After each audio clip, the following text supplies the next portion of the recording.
In this lesson, we are going to utilize an Arduino Nano to control the color produced by an RGB LED. The other objective of this lesson is to understand the difference in the code and in the wiring for a common anode RGB LED versus a common cathode RGB LED.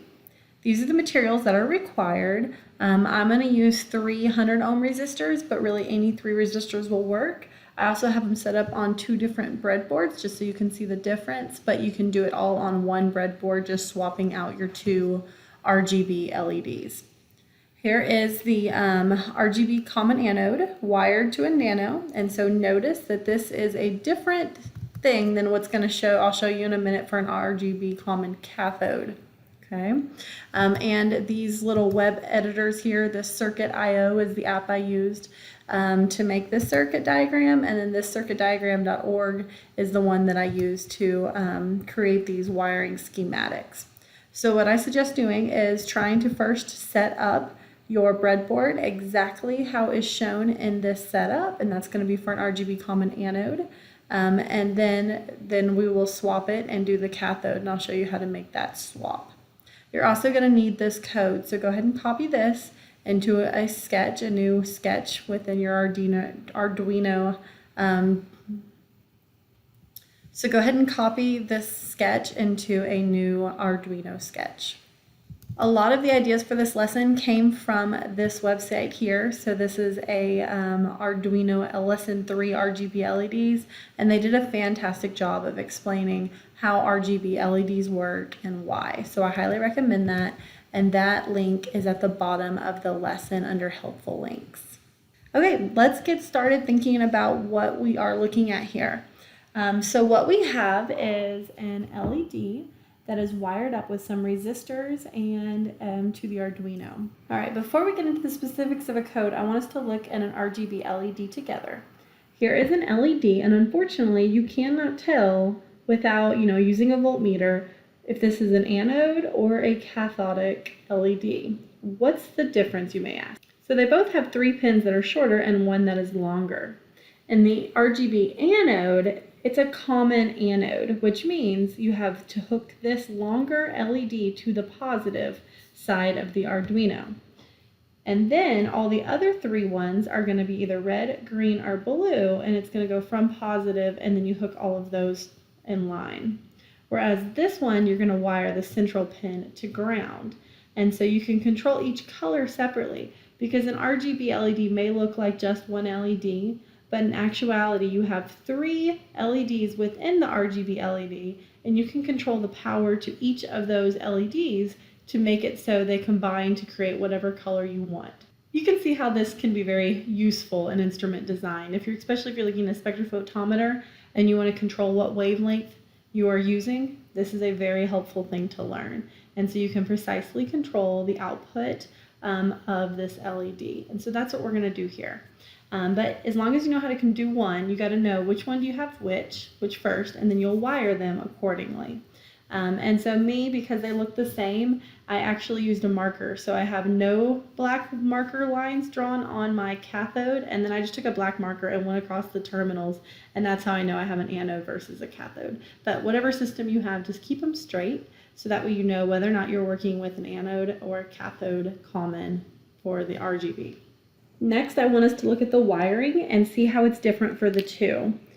So what you see right here is this is the anode on the top, and this is my cathode on the bottom. So remember, your cathode is wired to ground. Normally, I save my red wire for going to positive, and then my black for going to negative, but in this, I did my red wire for my red LED, my green for green, and my blue for blue. So what I'm doing here is these digital pins here on my Nano, they can be either input or output, whereas the analog is typically going to be an input voltage. And so that means I can either send my positive here through here and then a common ground, like what you see here in the cathode, or I can have my positive, 5 volts here in the yellow wire, coming here to the common positive, and then send the wires back in through these D9, D10, etc. Okay, so I have each one wired separately to D9, 10, and 11.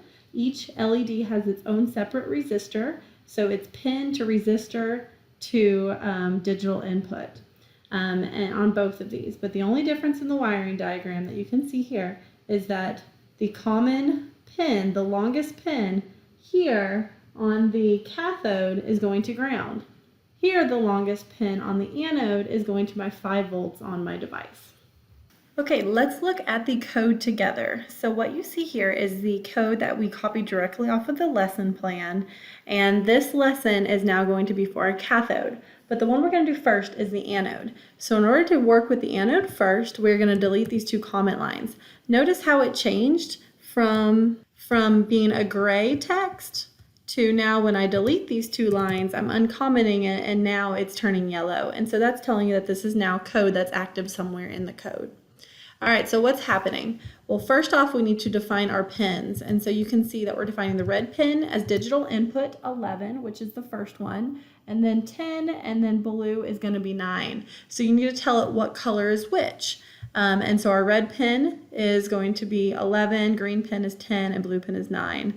And then we're going to define the pin mode as an output. So we are going to make that color be changed and the intensity of it based on these values down here. Now this code in particular is having a loop, and so we're looping between these colors. You could really change these to anything. What you see here is setting color. So what this is doing is this is setting the intensity to be red, where 255 is your R value, 0 is your G, and 0 is your blue. Now if we go look at a color wheel, what does this mean? All right, so here red is at 255, 0, and 0. Green would be the middle full intensity. And so what this is saying is that 255 means it's all red. Red LED is on. 0, the green is off. Blue, the blue is off. If you wanted to make something that's yellow, you need a good mixture of red and green. And so you control the intensity and the shade with these RGB values.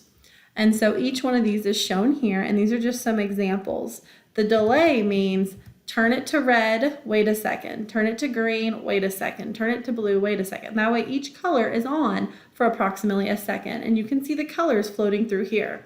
At this moment, though, we actually have an error, so I'm glad we have this error so I can show you. See how my blue, it's supposed to go red, green, and then blue, but it's not, which means something is not seated, something wiggled loose. So typically it means either my LED or my board wiggled. And so if I kind of seat things and kind of wiggle stuff, you'll be able to get it to work. There we go. So now I have wiggled it, the blue is working, so it goes yellow, purple, aqua, red, green, blue, and you can see those colors working. And so you can change it. If you need a certain intensity, change the color based on it. You can also just type into a website RGB color values, and then if you have a specific color you're interested in, you can look up the exact RGB values for that color to happen. All right, so then what else is happening in the code? Well, in the code down here, this is the part that became highlighted because we have an anode. So this defined up here says, hey, if you have a common anode, you're going to need to do some extra steps. And those extra steps are basically taking the inverse. And so instead of it being 255 for red, it's 255 minus the value defined for red. And that's basically because now we are flipping the polarity. We're coming in through the positive as opposed through having that common negative, that common ground. Okay, and then this analog write, we're making the red pin red, green, blue, etc. So this is my common code for my anode. So if I need it to be a cathode, I can add in my 2 comment lines here and then highlight it. And then notice, I'm going to go ahead and upload it just so you can see what would happen. Because definitely I still have my anode wired up, and so it's still trying to run power. So now that it's blinked, and now let's check our colors. They're all opposite, and that's because of this extra defined value here. So if you notice, our first color was that yellow, okay? It was a different color, and so now the colors are all messed up. They're not what they should be. So let's swap it out, and let's use the other nano that I already have prepared that is in fact a common cathode. Now I'm going to upload my sketch to it and now see what colors we have. Red, green, blue. So it goes in the correct order. And so now this is just my cathode code and it's working.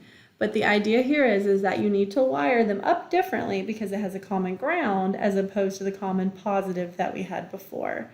And then because of that, you need to be able to do this subtraction here, down here. And so some people prefer just to run the cathode because it does seem to be a little simpler to view as you just type in your two values. But if you do have an anode, it's no big deal. Just swap it. Okay.